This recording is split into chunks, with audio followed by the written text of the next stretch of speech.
आणि यानंतरची मोठी बातमी वाल्मिक कराड संदर्भातली पाहूयात, कारण वाल्मिक कराडचं प्रकरण अखेर मुंबई उच्च न्यायालयात गेलंय।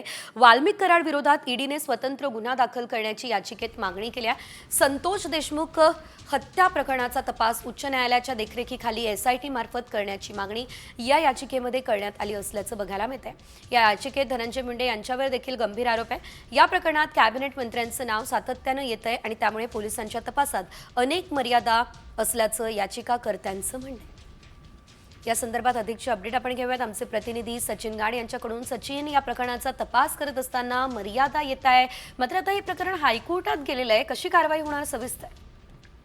नक्कीच आपण बघतोय की आता वाल्मिक कराडचं जे संपूर्ण प्रकरण आहे ते मुंबई उच्च न्यायालयात केलेलं आहे। मुंबई उच्च न्यायालयात वाल्मिक कराडचा स्वतंत्रपणे उच्च न्यायालयाच्या देखरेखीखाली तपास व्हावा, हे प्रकरण ईडीने गुन्हा दाखल करावा अशा स्वरूपाची याचिका ही आरटीआय कार्यकर्ते केतन चिरोडकर यांनी दाखल केलेली आहे। विशेष म्हणजे याचिकेमध्ये मंत्री धनंजय मुंडे यांच्यावर देखील गंभीर आरोप करण्यात आलेले आहेत। निश्चितच सचिन, धन्यवाद दिलेल्या सर्व सविस्तर अपडेट्ससाठी। तर एकंदरीत आपण जर बघितलं तर या प्रकरणाचा तपास करत असताना अनेक मर्यादा येतात असं म्हणणं आहे। हायकोर्टाच्या देखरेखीखाली आता एसआयटी कडून चौकशी सुरू असल्याचं कळतंय आणि कराडचं जे प्रकरण आहे ते अखेर आता हायकोर्टात गेलं असल्याचं आपल्याला बघायला मिळतंय।